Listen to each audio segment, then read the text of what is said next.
Difficult topic, the Great Wall, or as I've called them, the Great Walls.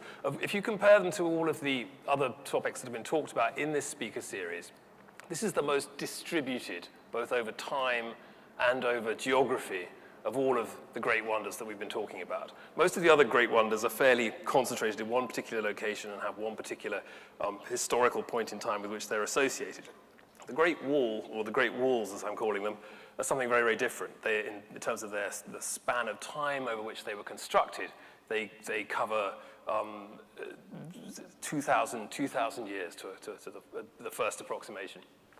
They also cover an incredible range of geography, from covering all of the Chinese, from the west of the Chinese heartland right the way to the east coast. That makes it a difficult topic to introduce. So and it also means it's an incredibly rich topic, because any one of those periods or locations can be sampled and discussed in great detail. So what I've tried to do for this talk is to begin by thinking about their status as a great wonder, and when they attained that status as a world-class monument that deserved that name. And for that, we need to thank the Jesuit observers who, in the 17th century, wrote glowing accounts of the civilization they'd found in the Far East, and mentioned the wall specifically. That was one of the highlights of their descriptions. And it's thanks to them that the Great Wall, for the last 300 years in the European imagination, has had this very, very resonant status. But there's been something in the last 30 years in the West, there's been something of a debunking of that status, partly because of some misunderstandings on the part of those early observations. Most prominent of which was the idea that this wall was in continuous existence. There was a single wall that was in continuous existence for the period of time that I've been talking about. And that was the one point made by the Jesuits that does today need some tweaking, but that tweaking's been done. So in the talk today, I'm not going to labor that point. We're going to acknowledge it, and then we're going to go back to thinking of the wall as a much more continuous phenomenon than that debunking exercise has led us to sometimes to claim. So let me begin by, there's our key word for the day. We have to. It's a Chinese topic. We have to learn at least one word of Chinese for the evening. Changcheng. That's the Chinese word in current use and in ancient use to describe this series of constructions along China's borders. Chang, not great, but long, extended. If you want a really recherché translation for that phrase, extended bulwarks would be a perfectly adequate description of what this was. Cheng is an earthenwork construction usually used both today and in the past to describe a monumental defensive wall, usually enclosing a settlement, usually enclosing a city, and indeed the word is sometimes translated as a city. So the idea of this phrase changcheng is to say a defensive bulwark, but not of the usual kind that goes around a city, of which there have been plenty of examples before the intensive periods of wall building, but rather one that is extended out across the landscape to inhibit motion across it. Right? Those are the implications of the Chinese term. That's the wall of myth that we're most associated with. That's the one that's been the debunking attempts have been targeted at.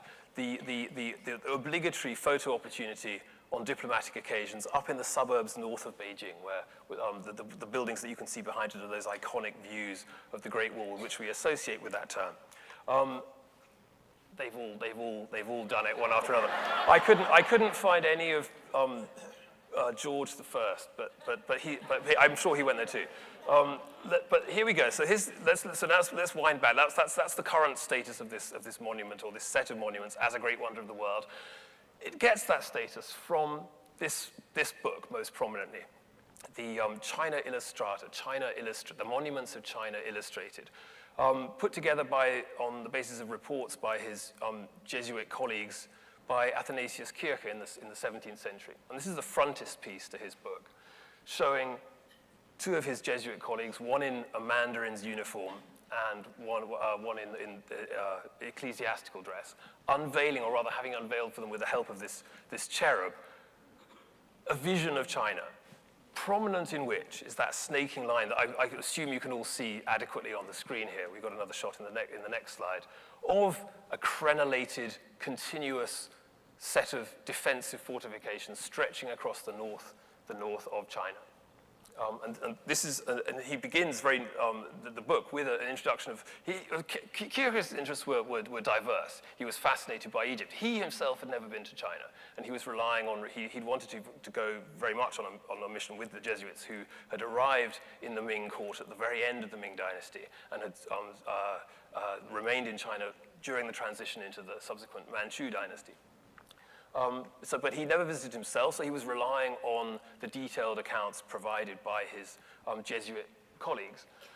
And he begins the book, he begins his description of China with a detailed account. There's one more, sorry, there's the more detailed view of the wall stretching across. The most prominent of all the monuments that are illustrated, besides the major cities, it's the wall that stands out in his imagination and in his depiction. And this is what he has to say about it. So this is within a page or two of the beginning of Kierkegaard's China Illustrata, the Monuments of China Illustrated. In the north, it's separated, that's to say China is separated by an immense desert and a wall that's 900 Italian miles long. I'll leave you to figure out how long 900 Italian miles is. The wall was built, you'll notice throughout the lecture that the figures for the length of the wall vary highly, but here we've got a figure of 900 Italian miles. The wall was built by King, now I don't know how to pronounce that, I don't know how Kierkegaard would have pronounced it, and it's certainly not how the Chinese informants who are responsible for this information would have pronounced it. It should probably be Qin, because that he gets this date right, and the king is the king of Qin, who's associated with the first substantial building of walls as defenses in the north. But somehow it's been lost in translation, or more likely in copying error, and has ended up being spelled X-I-O. You can probably find it in the Latin original on the right-hand side.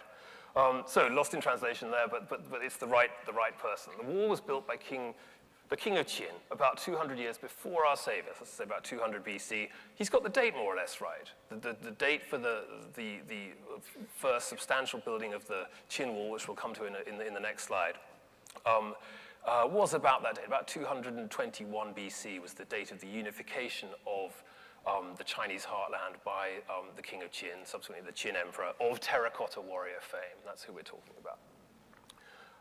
With the labor, and then he goes on to talk about the magnitude of the project, with the labor of thousands of men against the invasions of the Tartars. Now, they weren't Tartars then, but again, we have a lot of terms for these nomadic groups or pastoral groups distributed north of the Chinese heartland, non-Chinese speaking populations. And it was against one of those, multiple of those populations that the Qin built their first wall. So he's using a later term, Tartar, to describe these same populations north of the wall at the time of its supposed first construction.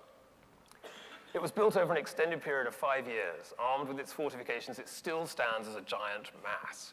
Now that's the claim that's been subject to debunking, right? The idea that this monument, this wonder of the world constructed 200 years BC is what you could see in the northern suburbs during your diplomatic photo opportunity today.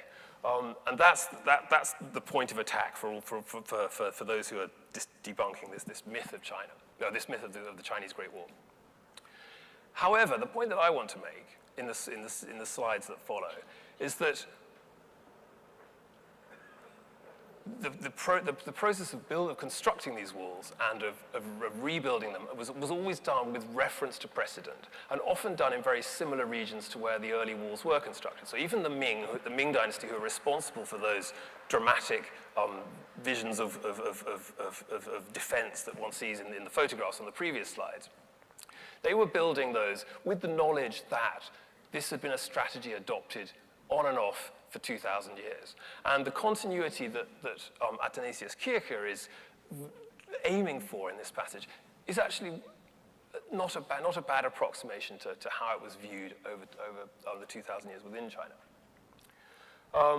So it still stands as a giant mass. The other point that archaeology has made it possible to see, that's archaeology of the 21st century, the very, very recent archaeology, is that a great deal of the original Qin constructions, which are not salient features on the landscape if one's up close, nevertheless from aerial photographs and from careful survey, are nevertheless very much still there as a giant mass. That giant mass of stone and earth and other building materials are very much still there. In that sense, although Kircher couldn't possibly have known that, he was correct. The wall alone is an admirable work, which the ancients would surely have included among the 7 wonders of the world if they had known of it, right? So it's being incorporated into this idea of a list of spectacular constructions that all educated people in the world should know about by Athanasius Kircher in the 17th century.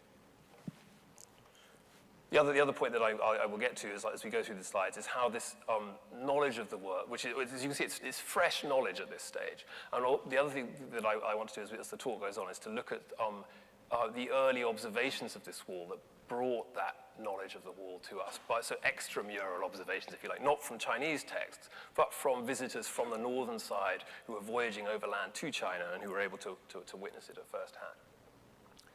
But not everybody is so positive about the wall.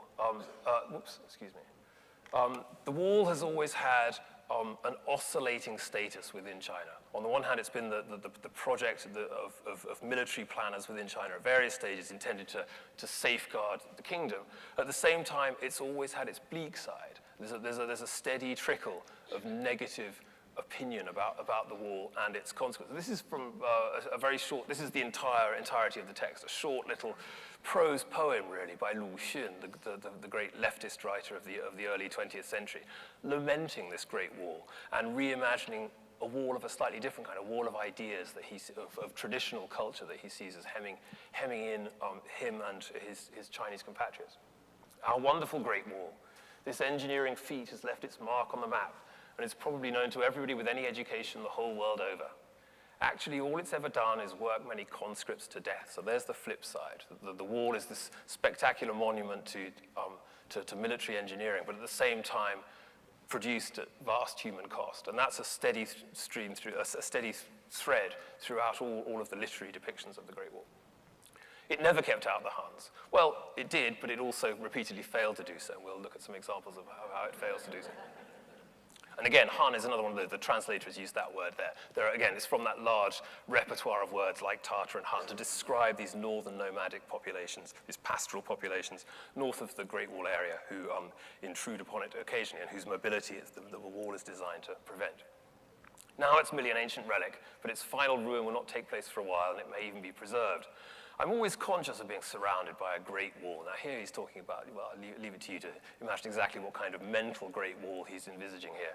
The stonework consists of old bricks, old ideas, old notions that he and his colleagues during this period were envisioning a China that would be subject to renewal and discarding of some of those old bricks. Reinforced at a later date by new bricks, as I say, new ideas, but ones that are still not liberating the Chinese population from its hemming in by this imaginary great wall.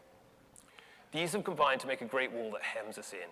When should we stop reinforcing the Great Wall with new bricks? A curse on this wonderful Great Wall. And that's about as negative as they ever get. But we'll look at some oscillating descriptions of very, very positive statements by military planners and much more pessimistic accounts focusing on the loss to human happiness caused by the construction of these walls.